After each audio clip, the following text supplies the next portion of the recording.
마태복음 13장 10절부터 23절까지 읽겠습니다. 마태복음 13장 10절부터 23절까지 우리 합독하도록 하겠습니다. 같이 읽겠습니다. 제자들이 예수께 나와 이르되 어찌하여 그들에게 비유로 말씀하시나이까? 대답하여 이르되 천국의 비밀을 아는 것이 너에게는 허락되었으나 그들에게는 아니 되었나니 무릇 있는 자는 받아 넉넉하게 되되 없는 자는 그 있는 것도 빼앗기리라. 그러므로 내가 그들에게 비유로 말하는 것을 보지 못하며 들어도 듣지 못하며 깨닫지 못함이니라. 이사야의 예언이 그들에게 이루어졌으니 일렀으되 너희가 듣기는 들어도 깨닫지 못할 것이요 보기는 보아도 알지 못하리라. 이 백성들의 마음이 완악하여져서 그 귀는 듣기에 둔하고 눈은 감았으니 이는 눈으로 듣고 귀로 듣고 마음으로 깨달아 돌이켜 내게 고침을 받을까 두려워함이라 하였느니라. 그러나 너희 눈은 봄으로 너희 귀는 들음으로 복이 있도다.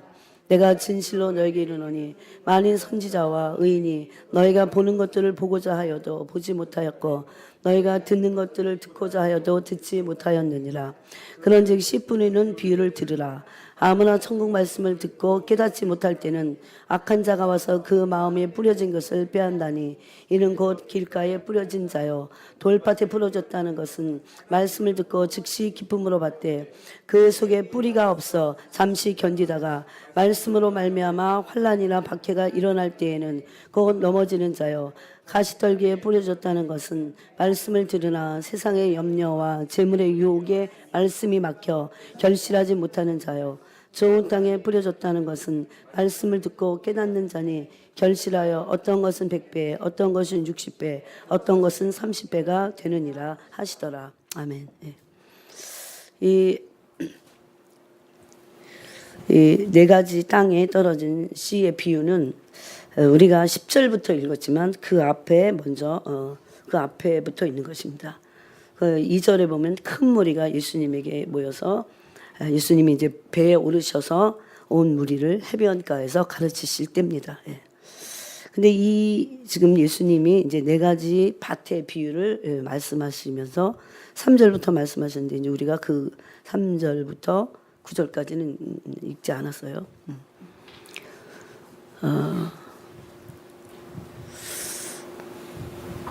이제 그 씨를 뿌리는 자가 있고 밭이 있습니다. 그 씨는 여기서 이제 씨는 여러분이 다 알고 있듯이 말씀을 말하고 있습니다. 말씀. 하나님의 말씀은 씨입니다. 그리고 밭은 우리 마음이라는 것을 우리가 잘 알고 있습니다. 그런데 사실 우리가 이 똑같은 말씀이 누가복음 8장 14절부터도 있어요. 그런데 한번 보겠습니다. 누가복음 8장을.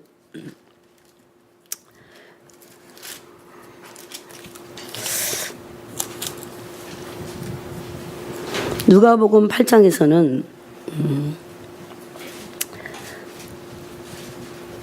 그 네 가지 밭을 말씀하시고 나서 그 네 가지 밭에 대한 비유 그것을 설명하시는 게 이제 누가복음 8장입니다. 그러니까 이제 이 마태복음에는 누가복음에 보면 마태복음에 있는 말씀이 일부가 없죠. 어떤 말씀이 없냐면 우리가 마태복음 13장 10절부터 17절까지 읽은 내용이 없어요. 이 앞에 있는 내용을 말씀하시면서 이 네 가지 밭의 비유를 말씀하신 거예요. 그래서 우리가 이 앞에 있는 말씀이 어떤 말씀인지를 아는 게 훨씬 더 중요합니다. 이 말씀을 하시면서 네 가지 밭의 비유를 말씀하시고 그 비유를 설명하셨기 때문입니다. 그래서 이 마태복음을 보고 누가복음 말씀도 해석해야 돼요.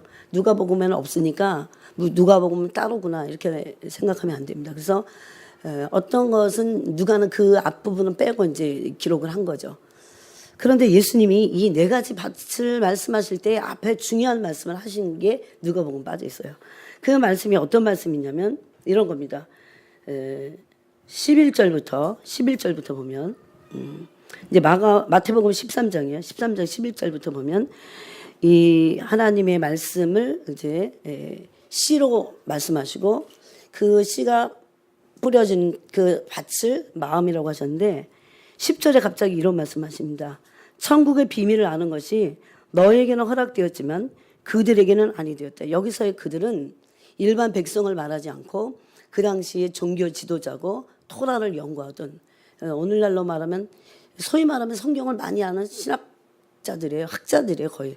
왜냐하면 유대인의 그 바리새인들이나 장로들은 거의 학자 수준으로 성경을 연구했기 때문입니다. 예. 여러분 우리가 여기서 정말 알아야 될 한 가지 그동안도 많이 알았지만 알아야 될 한 가지 사실은 절대 성경을 공부한다고 해서 우리가 다 알 수 있는 건 아닙니다. 공부를 하지 말라 하라 이 얘기가 아니고 성경은 공부해갖고 알아지는 게 아닌 거예요. 예. 어떨 때는요 성경을 공부로 해갖고 공부한 성경 공부가 하나님의 말씀의 계시를 막을 때도 있어요. 그래서 여러분이 말씀은 제일 중요해요. 예. 말씀을 어느 것보다도 막이는 막습니다. 기도도 막지만요. 말씀을 듣고 기도하지 않으면 안 돼요. 왜냐하면 기도 안 하면 말씀도 막혀. 그 제일 1단계는 말씀인데 말씀이 막혀버리면 기도는 안 되는 건 당연한 거예요. 예. 여러분 말씀의 찔림을 받고 말씀이 양단선 검과 같아서 예. 우리의 마음밭에 잘 뿌려진 씨가 되면 예. 기도는 자동적으로 일어나요. 예. 그래서 마귀는 어떻게 하든지 말씀의 기운을 막아버리려고 그래요. 예. 교회에서도 마찬가지겠죠. 어떻게 하든지 말씀을 듣지 못하도록 어떻게 하든지 하나님 말씀을 깨닫지 못하도록 그런데 그 당시에 말씀을 학자 수준으로 연구하고 토라를 그렇게 연구했던 바리새인들이 예수님 보시기에는 그들이 어떤 사람들입니까? 천국의 비밀을 아는 것에 허락받지 못했어요. 그래서 제가 몇 주 전에 그런 말씀을 드렸어요. 하나님의 말씀은 계시적이다 그랬어요. 계시는 한 가지 의미는 어린아이들에게는 알려주세요. 그래서 저 공부를 했든 안 했든지 간에 계시하시는 주체이신 성령님이 그 사람에게 알려주시면 아는 거예요. 그 사람은. 신약 박사 학문을 가지고 있는 사람들이 모르는 것을 다 알고 있는 거예요. 저는 실질적으로 그런 사람 봤어요. 예. 정말 제 생에 아마 한 명이었을 거예요. 예. 그 사람은 정말 공부한 사람은 아니에요. 또 더군다나 신학을 한 사람도 아니에요. 근데 말씀이 그냥 입에서 줄줄줄줄 나왔어요. 깜짝 놀랐어요. 그냥 많이 이 말씀을 지식으로 안다고만 아니라 정말 말씀의 세계를 안다고 느껴졌어요. 예. 물론 더 깊어야 됩니다. 이게 말씀 빛인데 빛의 단계가 다 틀려요. 예. 빛이 하나님의 말씀 빛인데 빛이 오늘 만약에 강력하게 그 빛이 우리를 비춰버리면 어떨까요? 여기서 꼬꾸라져요. 그래서 어떤 사람은 하나님의 말씀이 그렇게 강력하다는 걸 모르죠. 예. 말씀이 빛과 생명을 왔어요. 꼬꾸라져 버려요. 예. 정말 하나님의 말씀이 하나님으로 오면 예, 무릎을 꿇을 수밖에 없어요. 발발 떠면서 발발. 저는 그런 경험을 더 했어요. 예. 그래서 늘 말씀이 경외해야 될 기록된 문자만이 아닙니다. 증거를 삼기 위해서 우리가 또 잊어버릴까 봐 기록하셨지만 성경은 기록된 문자를 초월해서 하나님으로 존재하고 계세요. 그것을 우리가 늘 성경을 그래서 펴고 말씀을 듣는 시간에 잘 들어야 돼요. 그래서 하나님의 말씀으로 들어야 돼요. 그것을 착하고 좋은 마음으로 듣는다 그러죠. 그런데 이렇게 신학을 연구하는 마치 박사들과 같은 그 당시 토라를 연구했던 바리새인들이 예수님이 천국의 비밀을 아는 것은 그들에게는 허락지 않았다 그렇게 말씀하십니다. 도대체 이게 어떤 말씀일까요? 즉 그들은 공부를 해서 민중을 가르치려고 했어요. 자신이 많은 토라에 대한 지식을 갖고 있어서 민중을 가르치려고 했지만 여러분 하나님의 말씀은 왜 우리가 알아야 되나요? 왜 하나님의 말씀을 알아야 되나요? 하나님의 말씀의 궁극적인 목표는 뭘까요? 말씀은 순종하려고 아는 거예요. 순종하려고 해요. 말씀대로 살려고. 네. 제가 이제 요새 이 중보기도라는 책을, 근데 이거는 이제 사실 중보기도라는 것 때문에 제목이 이래서 사람들이 안 읽는 것 같다. 아주 안타까워요. 왜 나는 중보기도랑 상관없으니까 중보기도 그래서 안 읽는 것 같아요. 근데 이거는 리즈 하월즈가 어떻게 하나님의 살아계신 그 말씀에 실제적으로 순종했는가? 실제적으로 어떻게 순종했을 때 어떤 열매들을 거뒀는가? 그래서 제가 이걸 놓고 깨달았어요. 말씀이 계시로 와야 되는 것도 맞아요. 그런데 계시로 오지 못하게 하기 위해서 얼마나 사단이 막습니까? 못 깨닫게 해요. 진짜 말씀이 점점 강도가 높아서 이렇게 말씀을 막 외칠 때 막 사람들이 막 이 옛날에 그 웨슬레가 외칠 때 입에서 막 사람들이 거품을 물면서 회개했듯이 그런 역사 일어나야 돼요. 그런데 그런 계시가 와야 돼요. 그런데 어떤 사람들에게 그런 계시가 올까? 말씀 앞에 어린아이 같이 진짜 순종하는 사람들에게. 리즈 하월드는요, 30대, 20대부터 30대 사이에 일어났던 일을 쓴 거예요. 그러니까 수모 형제 같은 나이야. 그래서 제가 여기 30대에 그런 순종을 했다는 게 너무 정말 놀랐어요. 어떻게 이런 순종을 할 수 있을까? 그래서 우리가 이런 거를 참 조심하고 비밀이라는 거 알겠어요. 하나님의 말씀 어린아이 같이 받고 계시도 임해야 돼요. 근데 임했다고 다가 아니고 이 계시로 임한 말씀을 가지고 내가 정말 순종할 때 말씀이 더 정확하게 예민하게 들리고 더 정확하게 들리고 그리고 그 말씀이 얼마나 나를 사로잡아 버려요. 그래서 내가 순종할 수 있도록 그렇게 한다는 거죠. 근데 이걸 읽다 보면 이제 좀 의심이 날 거예요. 아니 그렇게 리즈 하월즈는 어떻게 그렇게 번번이 하나님의 음성을 그렇게도 정확하게 듣는가? 근데 우리는 하나님의 음성을 A냐 B냐 이렇게 물을 때 A가 좋으면 A 쪽으로 듣기를 원하죠. 그런 우리의 죄성이 있기 때문에 하나님의 말씀이 만약에 B로 들려도 우리가 순종하지 않기 때문에 하나님은 우리에게 말씀하시지 않을 시간이 훨씬 더 많다는 거예요. 그래서 말씀은 순종하는 것이 최고입니다. 최고. 많이 아는 것도 계시로 받는 것도 중요해요. 그렇지만 단 한 번이라도 내 의지를 꺾고 여러분 이걸 여러분이 올해가 지나가기 전에 이거는요 아무데나 이렇게 펴서 봐도 참 좋아요. 이렇게 제목이 정말 읽었으면 좋겠다는 생각이. 제가 그 전에 이거를 이제 읽었는데 너무 새로운 거예요. 다시 말씀을 통해서 하나님과 교제하지만 순종하지 않으면요 하나님과 우리 그동안 배웠죠. 하나님 말씀과 기도로 하나님과 교제해요. 그러므로 빛이 나에게 임해요. 그러므로 순종할 수 있도록 나를 이끄시긴 해요. 그렇지만 우리가 여기에서 일부 더 앞에 나가서 우리가 개인적으로 어떤 마음을 말씀 앞에 태도를 갖춰야 되냐면 어떤 말씀이 와도 내가 순종해야겠구나. 순종할 때 너무나 놀라운 열매들을 맺히게 됐어요. 그래서 만약에 말씀이 계시로 왔는데도 우리가 순종하지 않는다면 순종은요 내 의지, 내 계산하는 거 다 꺾어야 돼요. 나는 이걸 읽으면서 뭐가 그렇게 힘들어? 이랬는데 이제 그 당시에는 이게 문화가 모르겠어요. 이 리즈 하월즈가 살 때는 영국 사람들이 이 모자를 벗고 다니는 게 거의 이건 모자를 벗고 다니면 안 되는 일이었나 봐요.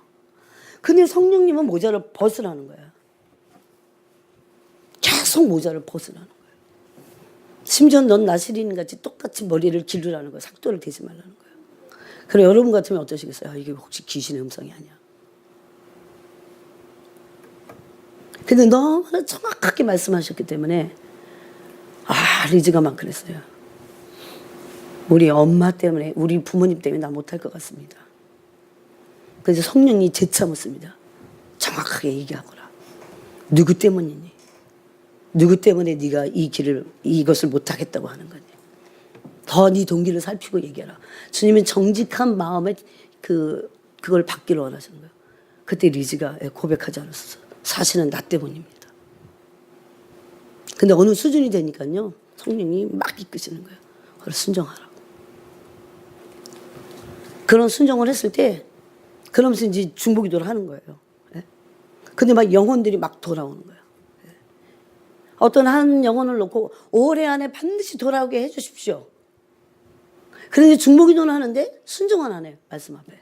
그래서 하나님은 이 리즈 하월즈가 그 중보기도를 하는 데 앞서서 그 영혼이 굴복되는 거죠. 하나님 앞에. 그 굴복되기 위해서 이 순종이라고 하는 것을 해야 되는, 하나님 뭐 말씀하는 거니까 순종해야 돼요. 그렇지만 단순한 순종이 아니고 그게 그 영혼을 향한 하나님 앞에서의 대가 지불이었어요. 그럴 때 그 영혼이 정확하게 돌아와요. 그래서 왜 우리에게 수많은 열매들이 맺혀지지 않을까? 어린아이 같은 순종이었기 때문에. 예를 들어서 바리새인같이 오늘 그래서 우리 안에 있는 무수한 혼적인 생각과 가치관들을 다 바꿔버려야 돼요. 그 훈련을 리즈 하우즈가 했습니다. 수많은 열매들을 맺었어요. 평생 동안. 그래서. 근데 그때 그 한복판에서 그런 엄청난 하나님께 순종의 에너지를 쏟을 때가 겨우 30살밖에 안 돼서. 참 부끄러워서 이거 읽으면서. 지금이야말로 어느 시대보다도 하나님 앞에 순종함으로 불순종하는 영혼들이 주님께 꺾여서 돌아와야 되는데 그냥 기도 하나만 하는 거예요.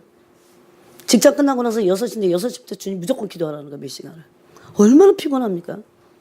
잠이 막 쏟아지면 처음에는 막 온갖 잡념이 다 생기는 거예요. 하루 종일 일하던 잡념들이 막 중요한 건 잡념이 일어나든 안 일어나든 순종하는 거예요. 그보다 더 중요한 겁니다. 과연 오늘날 어느 때보다도 정말 하나님의 역사가 일어나야 되는 이 한복판에서 왜 성령님이 일하시지 않지? 왜 성령님은 도대체 왜 짜증나게 이러시는 거야? 그럴 수 있지만 진짜 순종이 어떤 사람들이 없기 때문에 그렇다는 걸 알게 됐어요. 제가. 하나님께 말씀 앞에 순종하려면 나의 가치관과 나의 기분과 나의 어떤 뭐라고 합니까? 내 혼 안에 있는 모든 정서가 굴복당해야 돼요. 이런 머리를 벗고 이 모자를 벗고 다니라는 얘기를 몇 번이나 하셨어요. 리즈 보고. 도저히. 아니, 왜냐하면 그게 뭐 저같이 한 50대, 60대 이제 가보면 막 머리를 벗든지, 이 모자를 벗든지 쓰든지 그러잖아요. 근데 청년이잖아요. 자기 외모에 신경을 쓴 청년이잖아. 근데 벗으라는 거지.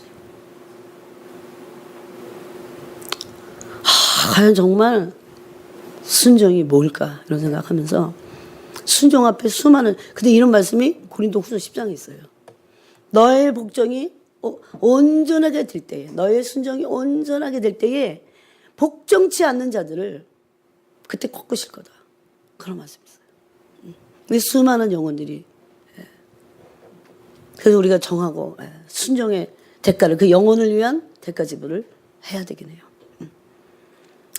근데 이 하나님의 계시가 이런 천국 비밀을 아는 것이 이 바리새인들 민중의 지도자였던 말씀을 가르치는 자들에게는 닫혀 있다는 겁니다. 얼마든지 그럴 수 있다는 겁니다. 그래서 심지어 12절에서는 무릇 있는 자는 받아 넉넉하게 되되 계속 받는 거죠. 그렇지만 마음을 닫고 그 순종하고자 하는 그런 내 마음을 꺾어버려야 되잖아. 없는 받되 없는 자는 그 있는 것도 빼앗기리라. 그때 이 이사야서 말씀을 이사야 6장 요새 우리가 이사야서 이제 큐티 하잖아요. 이사야서 6장 9절 10절 말씀을 지금 인용하는 겁니다. 그러면서 이 바리새인들에게 말하는 거예요. 너희가 그 대상들이 누굽니까? 그 민중의 지도자들이었어요. 너희가 듣기는 들어도 깨닫지 못할 것이요. 아무리 신학을 많이 하고 성경 공부를 아무리 많이 해도 실제적인 하나님의 말씀을 깨닫지는 못할 것을 말씀. 이 백성들의 마음이 완악하셨다 그럽니다. 말씀을 못 깨닫는 것은 뭐 때문에 못 깨닫는다고요? 마음이 완악해져서. 마음이 완악한 걸 어떻게 생각하세요, 여러분은? 그냥 마음이 굳어졌다. 도대체 하나님 앞에서 마음이 완악하다고 하는 하나님이 그 완악한 마음은 도대체 어떤 마음일까? 이런 거예요. 말씀을 순종하고자 하는 태도가 없는 마음. 어떤 말씀을 해도 난 순종하겠다. 그러면 하나님의 말씀이 자꾸 말씀합니다. 그러겠죠.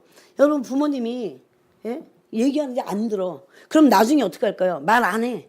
그러죠. 똑같습니다. 성령님도. 그게 어느 시대였습니까? 사사시대였어요. 사사시대 때 사람들이 하나님의 말씀을 하는데도 하나님의 말씀을 듣지 않고 자기의 옳은 소견대로 하는 거예요. 자기 소견대로 옳은 대로 하는 거야. 그러니까 사사시대의 가장 무서운 재앙이 뭡니까? 하나님의 말씀이 끊어진 거예요. 말씀하지 않는 겁니다. 여러분, 그래서 우리가 하나님의 말씀을 들을 때 완악한 마음으로 듣지 않으려면 하나님 어떻게 말씀하셔도 정말 제가 순종하겠습니다. 그래서 성령 하나님, 제가 순종할 수 있도록 도와주세요. 이 어린아이 같은 마음이에요. 그 순전한 마음이에요. 그냥 내 계획대로 하는 게 아니라 주님이 어떻게 이 부분에 대해서, 이 문제에 대해서 어떻게 말씀하시는지 제가 그렇게 하겠습니다. 그럴 때 이제 말씀하기 시작하셔요. 자꾸. 내가 순종하는 걸. 이제 어떨 때는 사람들은 그러죠. 자기가 이거 이제 선택해야 될 때 선택이 귀로에 있어서 모르면 이제 어떤 사람들도 찾아가죠. 하나님은 그거를 원치 않으세요. 여러분. 우리가 말씀 앞에 온전해져서 의의 길을 가면서 하나님 앞에서 의로운 존재가 됐을 때 의로운 길을 선택할 수 있도록 그 심령의 훈련을 받기를 원하세요. 물론 때로 우리가 뭔지 모를 때 정말 어릴 때는 그럴 수 있어요.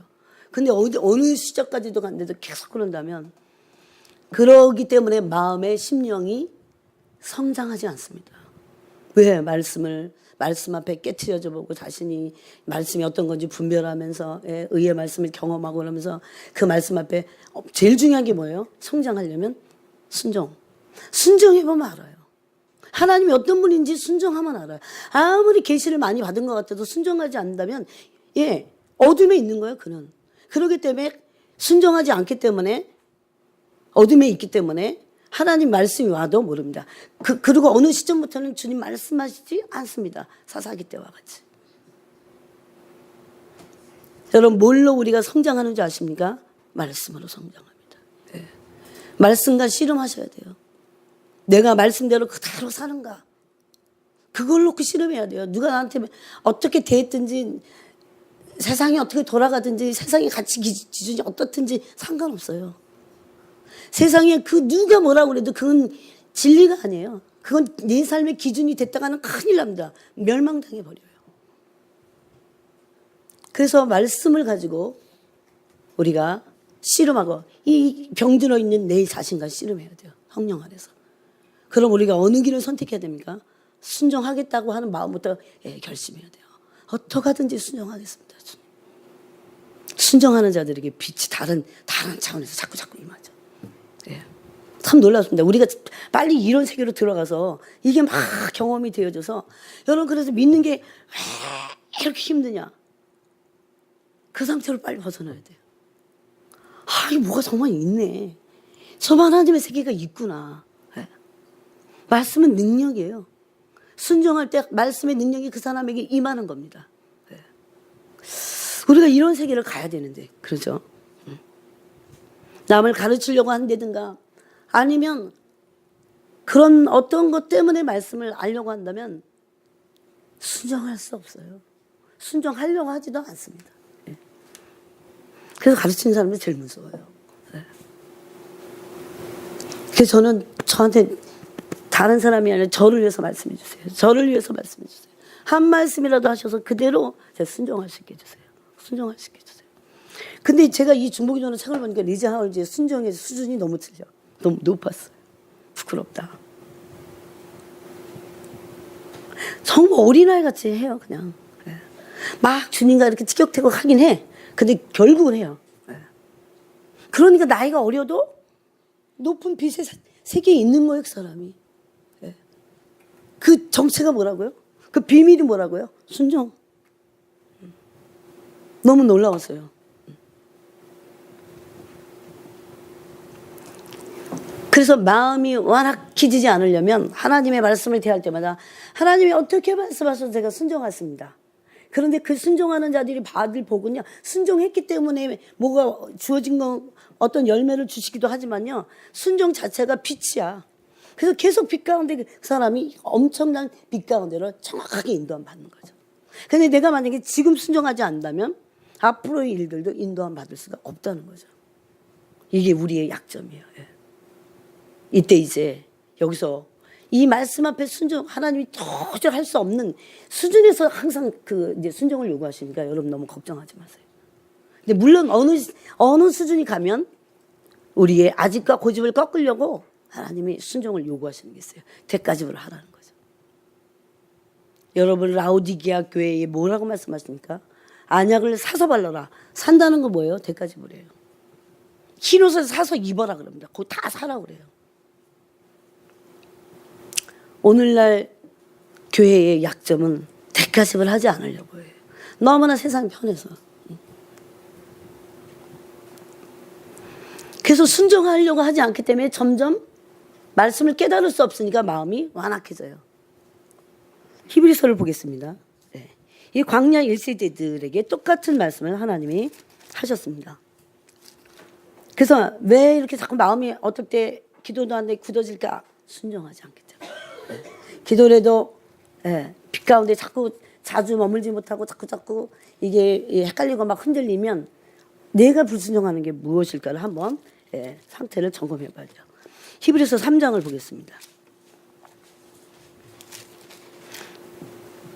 여러분, 우리가 우리 수준에서 하나님의 순종을 요구하실 때 순종하지 못할 것은 없다. 이렇게 생각해야 돼요. 순종하지 않음으로 오는 그 어두움으로 인한 눌림과 그리고 삶의 문제와 이런 것보다는 한 번의 순종이 얼마나 우리를 빛 가운데 이끌고 모든 문제를 풀어버려요. 이 순종이. 왜? 하나님이 개입해버리시니까. 네? 내가 순종할 때 하나님이 내 삶에 그냥 개입해버리시니까. 네. 한번 보겠습니다. 3장을 보겠습니다. 3장.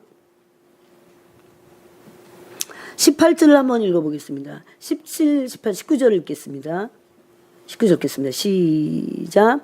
또 하나님이 40년 동안 누구에게 노하셨느냐? 그들의 시체가 광야에 엎드려진 범죄한 자들에게가 아니냐? 또 하나님이 누구에게 맹세하사 그의 안식에 들어오지 못하리라 하셨느냐? 곧 순종하지 아니하던 자들에게가 아니냐? 이러보건대 그들이 믿지 아니함으로 능히 들어가지 못한 것이라. 갑자기 순종하지 않았다고 해놓고 또 믿지 않았다고 그래요. 그 말은 뭔지 아세요? 말씀을 들을 때에 순종하고자 하는 사람들은 믿어요. 믿고 순종하죠. 그래서 그죠? 네.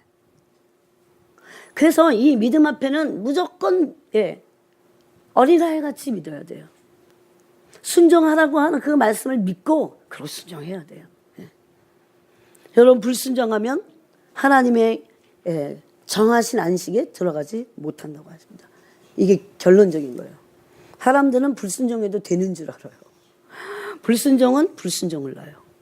또 불순종은 불순종을 또 낳아요. 그래서 이게 마치 고리와 같이 연결되어 있어요. 그러면 불순종의 고리를 끊어야겠죠. 불순종의 고리를 끊는 것은 하나밖에 없어. 아무리 기도해도 안 돼. 그건. 물론 기도하셔야 돼요. 그렇지만 기도하고 순종하지 않느니 순종이 중요하다는 것을 지금 말씀드리는 거예요. 불순종의 고리는요. 한 번의 순종이 끊어버려요. 그러므로 이제는 우리가 이런 연결을 해야 돼. 순종이 순종으로 가게 해요. 또 순종은 순종으로 가게 해요. 그래서 어떻게 하든지 말씀에 대한 태도가 완악한 마음이 걷어지려면 근데 여기 이 히브리서에 보면 광야 1세대들이 마음이 완악했다. 음성을 들을 때 자꾸 마음이 강팍해졌다는 거죠. 그 말이에요. 믿지 않고 순종하지 않았다는 거죠. 네. 그럴 때 어떻게 됩니까? 귀는 듣기에 둔하고 눈은 감겨요. 나중에. 제일 무서운 재앙입니다. 이제 말씀 들어도 안 들려져요. 식상해지고 무의미해지고 그래요. 혹시 여러분 중에 그런 분 있어요? 지금 돌이켜야 돼요. 오늘만 날이냐 절대 기회가 없을 수 있어요, 여러분. 네. 이 영의 세계는 그래요. 네. 잠언 29장 1절이 너무 놀라운 말씀이더라고요. 자주 책망을 들어도 목이 곧은 사람은 그 패망이 갑자기 오느니라. 제가 그냥 제 가슴에 팍 찔렸어요. 그러면서 갑자기 현이가 딱 떠올랐어요. 그러고 보냈어.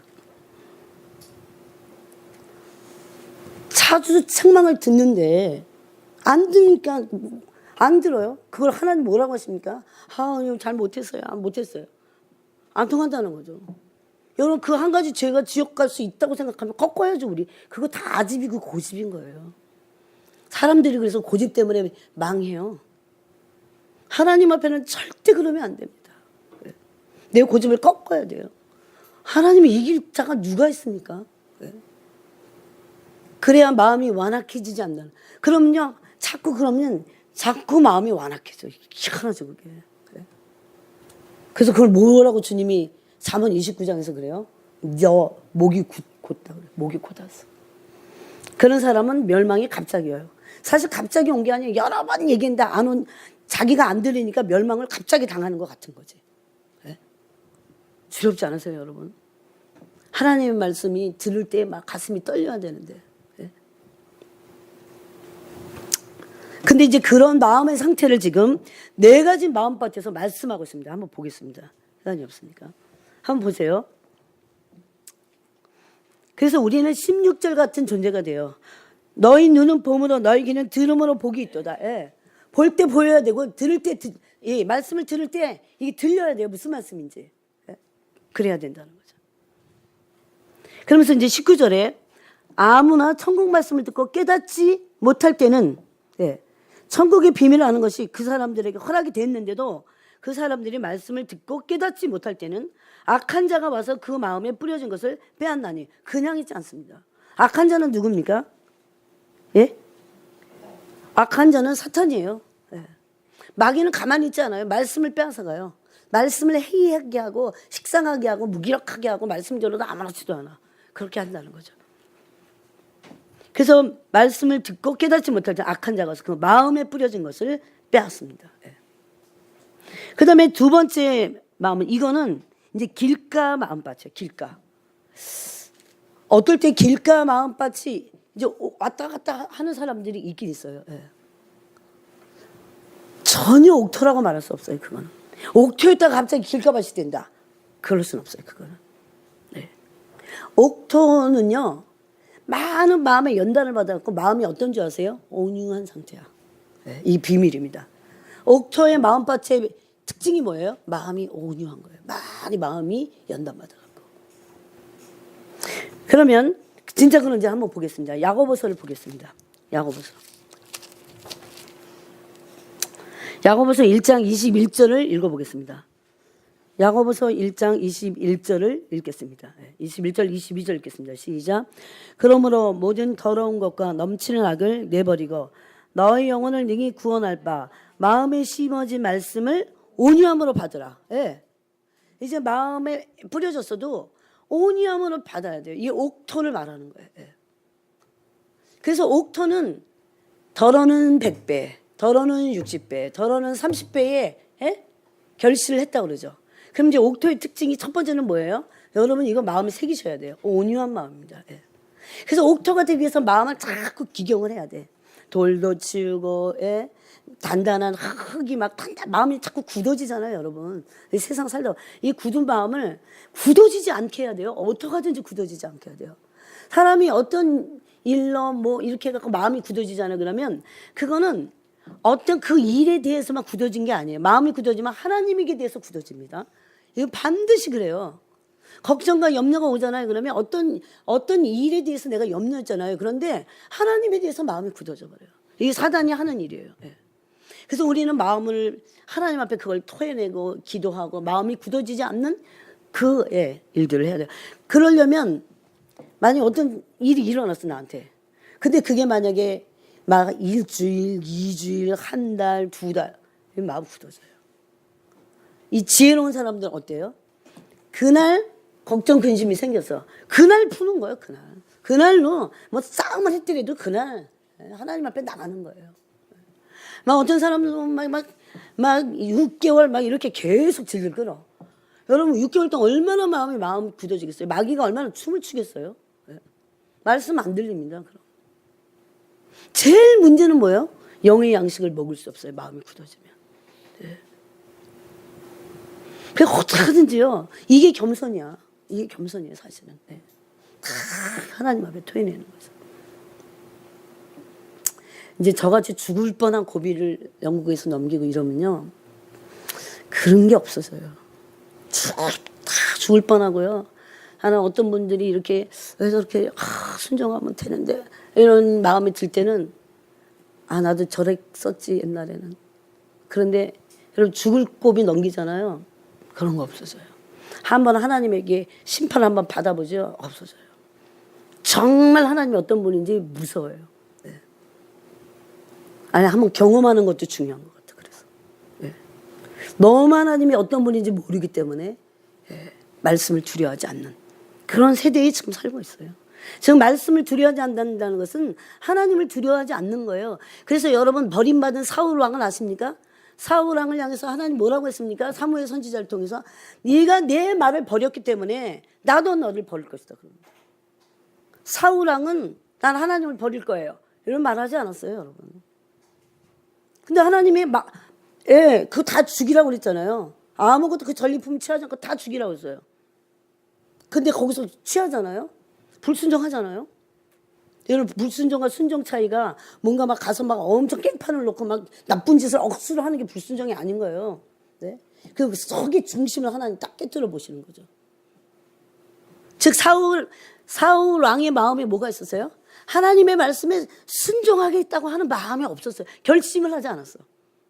그럼 보이세요? 그게 사울 왕의 마음을 보이세요? 네. 근데 우리에게도 있어요.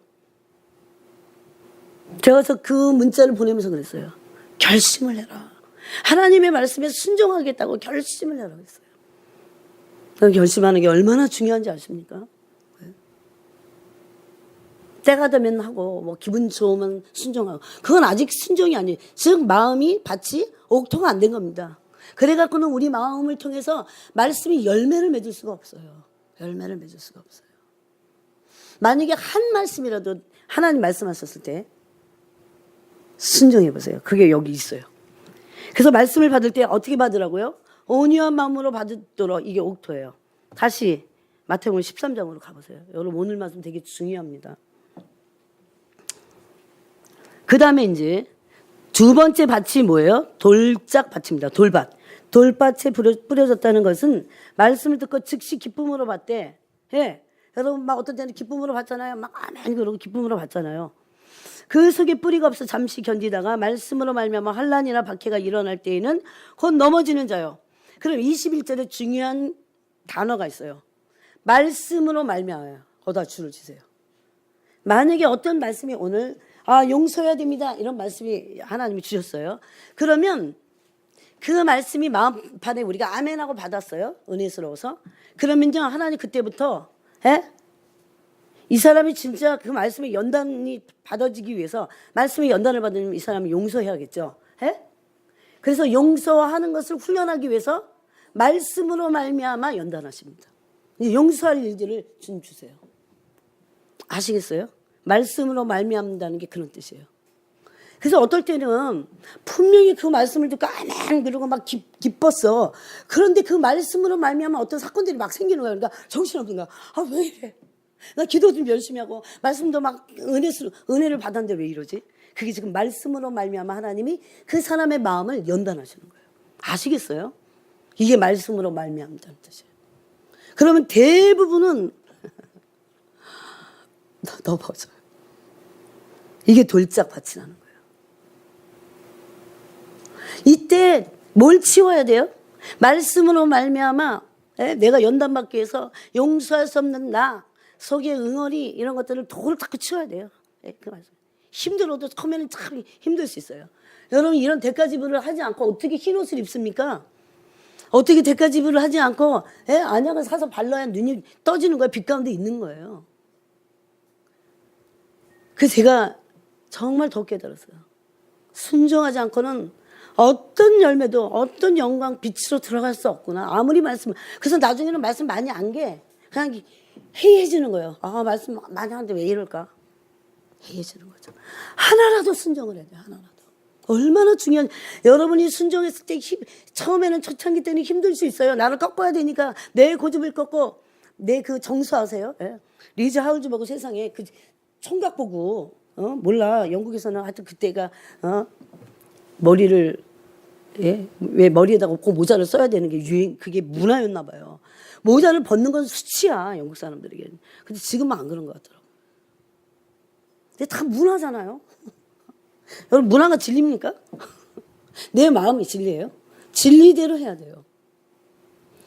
그래서 여러분이 돌짝밭에서 빨리 벗어나려면 말씀으로 말미암아, 예? 그런 일이 생길 때 돌을 자꾸 치워야 돼요. 그래야 말씀이 어떻게? 뿌리를 내리지. 돌이 있으면 뿌리를 못 내리잖아요. 그 말씀을 지금 정확하게 하시는 거예요. 20절에. 돌밭에 뿌리 줬다는 것은 말씀을 듣고 즉시 기쁨으로 받대. 어떻게 해요? 그 속에 뿌리가 없어 잠시 내가 그런지를 생각해 보세요. 내가 언제 그러는지를 생각해 보셔야 돼요. 잠시 견뎌. 잠시. 오래 가지 못합니다. 말씀으로 말미암아. 그때는 이제 근데 하나님이 이제 그 말씀을 가지고 이 사람을 연단해야 되잖아. 왜 하나님은 지금 이 사람이 그 말씀에 전적으로 순종할 만한 존재가 아직 아니라는 걸 아시기 때문에 연단하셔야 돼. 근데 이 사람이 그 말씀으로 말미암아 하나님이 연단할 때 걸려 넘어진다는 거죠. 그래서 거기 뭐라고 합니까? 곧 넘어지는 자요. 넘어져요. 여러분 똑같은 말씀이 누가복음인데 누가복음 8장 한번 보세요. 누가복음 8장에서 뭐라고 표현하셨는지. 그걸 이제 13절에서 누가복음 8장 13절에서 바위에 있다는 것을 이렇게 말해요. 바위에 있다는 것은 말씀을 들을 때 기쁨으로 받으나 뿌리가 없어 잠깐 믿다가 시련을 당할 때는 배반하는 자요 그랬어. 그럼 넘어진다는 건 뭐예요? 여러분 넘어졌다 일어날 수는 있어요. 그래도 어떤 사람들이겠죠. 그렇지만 완전히 넘어져 갖고 배반해 갖고 주님을 떠난 사람 떠날 수도 있다는 걸 지금 말씀하는 거예요. 굉장히 중요한 말씀이에요. 저는 보면 교회 다니다가 떠나갖고 오늘 아까 오신 분도 해상의 주일학교 그리고 오래 다니고 막 열심히 다녔어요. 보니까 제가 그래서 그냥 커피숍을 가고 이제 커피 한 잔을 이제 주고 이렇게 앉아 있는데 갑자기 누가 탁 들어오는데 주님이 너 일어나. 너무 깜짝 놀랐어 제가. 저 앞으로 가. 그래갖고 그냥 그분 좀 이렇게 부드럽게는 안 생겼잖아요. 저는 사람을 좀 무서워하는 게 아직도 조금은 있거든요. 등치도 크잖아요, 막. 무조건 앞으로 갔어. 그랬더니 저를 자꾸 쳐다봐, 은생 집사가. 왜 지금 손님한테 왜 자꾸 야, 앞으로 나오나. 약간 그런 느낌이었어요. 방해가 되니까. 그래서 제가 무조건 갔어요. 그래서 말을 붙였어요. 무슨 소리 안 하고서 옆에 들었어, 둘이. 그래서 손님이 아니야, 봐. 그래갖고 그분이 이제 앉길래 제가 갔어요. 저 이상하게 제가 말을 붙이고 싶다고. 제가 진짜 사람 무서워해갖고 그런 말 못하는 사람. 누가 인상 쓰고 가셨으면 말 못해. 그래서 이제 말을 붙였더니 내가 오는데 자기는 알았대. 이러고 있어. 그 사람이 아주 용한 무당이야. 아주 용한 무당이었어. 돈을 얼마나 많이 벌었는지. 여러분 이 만몬에 돈 버는 것에 돈을 막 너무 많이 벌고 떵떵거리고 살았대요. 그것의 실체를 한번 보실래요? 네. 하나님께 돌아올 백성이니까. 남편한테 어느 날부터 이혼당하고 그냥 그게 갑자기 온 거예요. 목 디스크, 허리 디스크. 왜 떠났을까요? 그분이 주님을? 네? 뭐가 문제였을까요? 진짜는 안 믿었다는 거죠. 근데 왜 믿음이 안 생겼어요? 믿음은 어디서부터 생겨요? 주님 얼마나 원리를 정확하게 말씀하셨어요? 믿음은 어디서 생깁니까? 들음에서 생기고 뭘 들어요? 근데 더 정확하게 말하면 로마서에는요 그리스도의 말씀이라고 되어 있어요. 왜 그리스도의 말씀인지 아세요? 그리스도만이 우리의 계시에 모든 것이 되기 때문에. 제가 이렇게 과외하듯이 쪽집게가지고 가르쳐 주시는데도 따라서 가야 돼요. 이 길을 힘들어도. 절대 다른 데 마음을 뺏기고 기웃기웃 하면 안 됩니다. 지금. 그분이 만약에 말씀이 돌들이 치워지고 말씀이 뿌리를 내려갖고 인내로 결실했다면 주님 떠나지 않았을 겁니다. 그래서 다 종교와 다른 게 뭔 줄 아세요, 여러분? 다 종교는 비나이다, 복만 엄청 줘, 복채내면 복을 더 많이 줘, 막 이러지만 교회에서는 그렇게 가르치면 안 돼요. 네가 온전히 의의 말씀을 따라가려면 연다 받아야 되고 네 마음이 깨져야 되고 네가 바짝 부서져야 되고 가루가 돼야 돼. 이렇게 가르쳐야 돼요. 돌밭이 다 부서져야 되고 여긴 지금 바위라고 돼 있어. 바위가 부서지려면 뭐 말씀이 비치면 막강태야지 뭐. 그럴 때 어떻게 합니까? 예? 아니 내가 은혜도 받았는데 왜 이럴까가 아니라 지금 말씀을 거시는 거예요. 주님이. 주님이 누구세요? 말씀이세요. 그 주님 그러잖아요. 나는 이 돌이야. 그런데 내가 너희에 떨어지면 너희가 부서질 것이다. 가루가 돼요. 가루. 어느 게 더 나시겠어요? 너희가 나한테 떨어지면 부서지는 거예요. 그냥. 그런 말씀 하셨다니까요. 주님이 깨트리신다는 거죠. 우리를. 믿는 게 뭔지를 알아야 돼요. 예. 그런데 이 두 번째 돌밭을 조심해야 됩니다. 예. 돌을 치우지 않는다면 말씀으로 인해서 치워야 돼요. 그때 연단 받아야 돼요. 마음이. 내 고집과 내 어떤 무슨 이런 것들을 다 꺾어버려야 돼요. 자꾸. 예. 그러지 않으면 어떻게 돼요? 배반하게 돼요. 언제? 진짜 환란이 왔을 때 배반하게 돼요. 왜 그동안 연단 받지 않았기 때문에 마음을. 예? 지금 누가복음하고 마태복음 사이에서 누가복음은 더 정확하게 얘기합니다. 그들은 배반하게 될 것이다. 여러분 혹시 여러분 우리 중에 만약에 남아있다고 생각해 보세요. 어떻게 될까요? 배반하게 되죠. 두려운 얘기예요. 하나님의 말씀은요. 그냥 뭐 안 되면 말지가 아니에요. 생사를 걸고 말씀 앞에 순종하고자 해야 돼요. 하나님 하라면 하고 하지 말라는 것들은 어떻게 하든지 안 하도록. 여러분 그래도 어떻게 하면 안 할까 성령의 도우심. 그러다가 넘어지는 거하고 그냥 뭐 할 수 없지 이러고 딱 내 마음대로 하는 거하고 틀려요. 여러분. 질이 틀려요. 똑같이 넘어졌어도 완전히 어떤 사람은 진짜 불순종이야. 어떤 사람은 연약해서 넘어지는 사람들이 있어요. 나는 그래도 여러분들이 불순종이 아니라 연약해서 넘어지는 그런 쪽에서 그럼 일어나면 되니까 자꾸. 예. 그런데 왜 고집을 부리면서 막 그런 사람도 있잖아요. 하나님을 그건 대적하는 겁니다. 사울왕과 같이 버림받게 됩니다. 하나님 그래서 네가 내 말씀을 버렸기 때문에 나도 너를 버려. 나도 너를 버린다 그랬어요. 사울왕은 하나님 난 당신을 버리겠어요. 그렇게 말하지 않았어요. 하나님의 말씀을 순종하지 않는 건 하나님을 버리는 태도입니다. 그래서 우리가 우리의 고집과 우리의 아집과 이런 것들을 우리의 그런 것들을 꺾어야 되는 거죠. 그 다음에 이제 그래서 배반하지 않고 해서 말씀으로 말미암아 걸려서 넘어지지 않고 깨트려 버려야 돼요. 이 작업을 해야 됩니다. 그 다음에 세 번째는 어떤 밭입니까? 가시떨기입니다. 한번 보세요. 22절에 가시떨기에 뿌려졌다는 것은 말씀을 들으나 여기 이제 치워야 될 게 또 있어요. 세상의 염려, 재물의 유혹, 말씀이 막혀 결실하지 못하는 자요. 항상 이게 걸려갖고 결실을 못하는 거예요. 그럼 이제 이걸 치우는 작업을 하시면 되겠죠. 근데 누가복음 8장에서는 요거를 세 가지로 얘기합니다. 그럼 세 가지로 들으셔야겠죠. 다시 누가복음 8장으로 가보세요. 14절을 보겠습니다. 14절 한번 읽어보겠습니다. 시작. 가시떨기에 떨어졌다는 것은 말씀을 들은 자이나 지내는 중 이생의 염려와 재물과 향락의 기운이 막혀 온전히 결실하지 못하는 자예요. 예. 이생의 염려와 재물과 향락의 기운이 막혀. 말씀의 기운을 막는 것이 무엇입니까? 내가 향락을 따라가려고 하는 내 마음. 그럼 말씀의 기운을 막아버려요. 말씀의 기운이 막히면 이 향락의 기운이 더 세. 그래서 말씀이 못 자라는 거죠. 자라야 뭐 해요? 그 말씀에 대한 열매를 맺잖아요. 그 이 세 가지를 치우셔야 됩니다.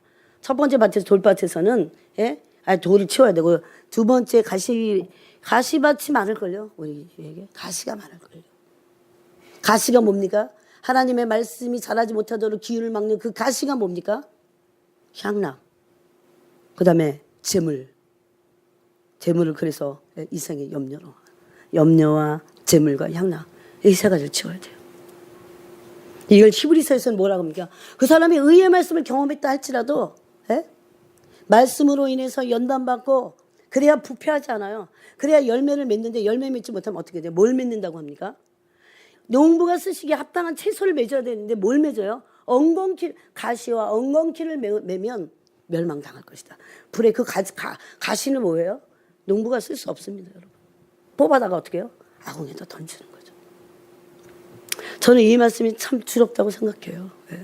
분명히 이렇게 어떻게 보면 숨겨진 말씀일 수 있어요. 이렇게 다 아는데 정작 모르면 숨겨져 있는 거죠. 그런 말씀이 언젠가는 나를 심판하지 않겠어요, 여러분. 어떻게 하든지 그래서 내 존재와 피 흘리기까지 싸워야 됩니다. 주님 향락을 안 끊어집니다. 향락이 좋습니다. 이러고 주님 앞에 정직하게 말씀드려야 돼요. 근데 향락이 중요한 거는 그냥 이대로 사는 게 뭐가 문제가 생겨요? 말씀이 결실을 못 맺어요. 절대 영적 성장이 일어나지 않고 항상 똑같은 일에 똑같이 걸려 넘어진다는 거죠. 그래서 교회에 성숙한 사람들이 없는 이유가 그겁니다. 왜? 이건 대가를 지불해야 되니까. 예? 염려하지 않고, 예? 재물에 욕심을 부리지 않고 탐심과 이기심 다 꺾어야 되기 때문에. 근데 열매 맺지 못하는 나무는 찍어 불에 던져진다고 했습니다. 그 다음에 15절이 좋은 땅에 있는 겁니다. 좋은 땅에 있다는 것은 말씀을 듣고 깨닫는 자니, 말씀을 듣고 깨닫고 마음판에 새기는 자죠. 15절에는 누가복음 8장 15절에는 좋은 땅에 있다는 것은 착하고 좋은 마음으로 말씀을 듣고, 여기는 훨씬 더 누가복음이 훨씬 더 자세히 설명하고 있어요.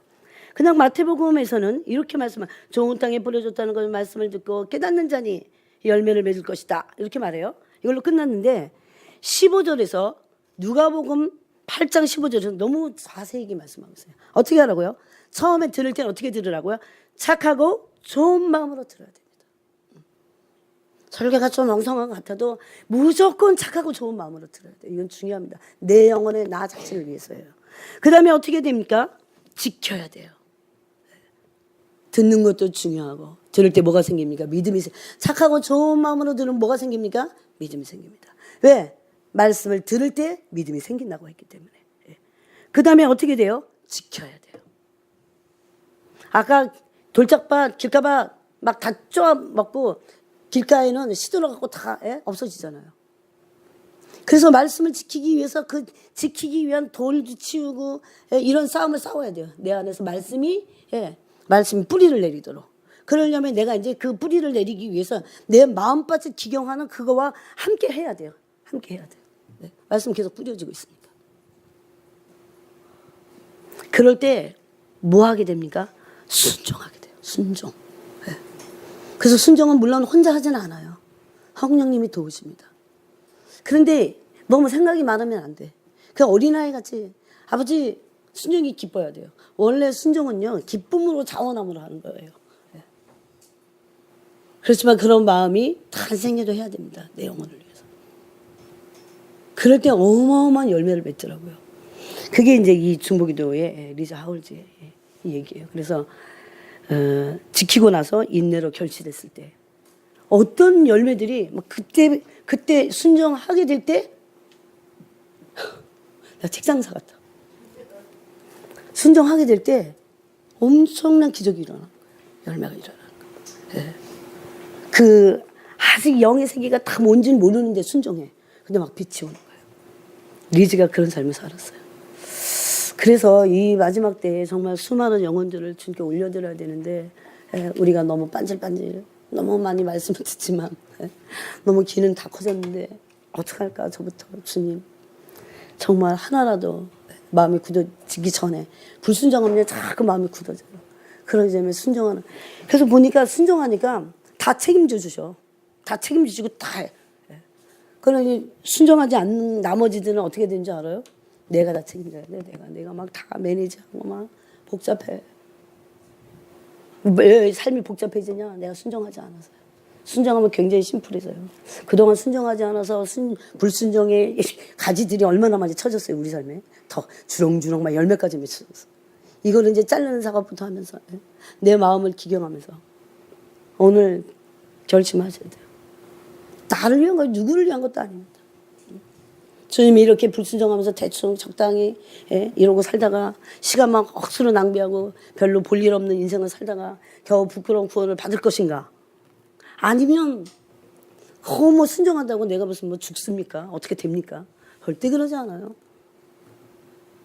먼저 계시를 받으시고 그 다음에 그 말씀에 의한 순종을 하고자 주님께 부탁하세요.